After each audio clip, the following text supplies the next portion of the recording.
Could you tell us about the Early Day Gas Engine and Tractor Association and what brings you here?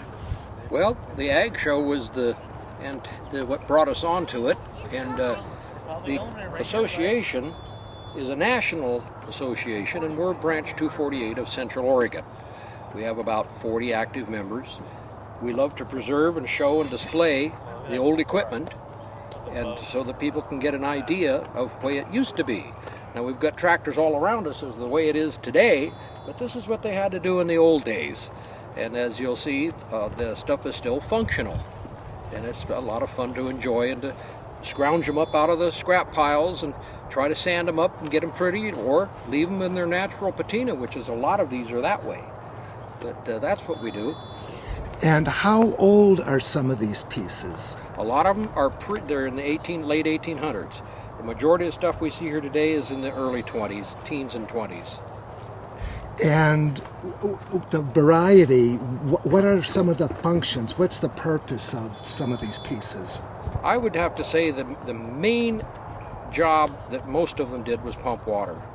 And then they sawed wood, as you'll be able to see later. They ground corn, and I've got a bone crusher over there that crushed the old bones and ground them up after they were at the slaughterhouse. Just multiple, anywhere you see an electric motor doing something today, or a small Briggs and Stratton type motor, that's what these did. And where did you come upon these pieces? Do you collect them, or how is it that they came in your possession? You go around asking. You have to get off the pavement usually and get out into the old farms, and you just ask the guys if they've got any of that kind of equipment, and a lot of times they'll just give it to you. And then once it's in collections, then we sell it and trade it back and forth amongst ourselves, and kind of keep it going that way. And in order to get it working, do you have to find parts for it? Do you jerry-rig certain things? Or I'm sure some of these things aren't made anymore, the parts. Correct. And so you have to either know a machinist or a foundry to reproduce a lot of the pieces. We'll machine ourselves or fabricate, and find a foundry to cast them first. And how often do you come upon new pieces that are added to your collection? Weekly. I just unloaded one this morning. Found it by accident last week and unloaded it this morning in my yard. And then with the group of 40, do you work on them in teams or with others, on your own? Independently, mostly independently. And there's a few of us in our hobby that are really experienced in other areas. And so we'll use their skills and help the ones that don't have that, or maybe they don't have a lathe or a drill press or whatever, and so those people will help the other people. So are these pieces individually owned? Mostly, yes.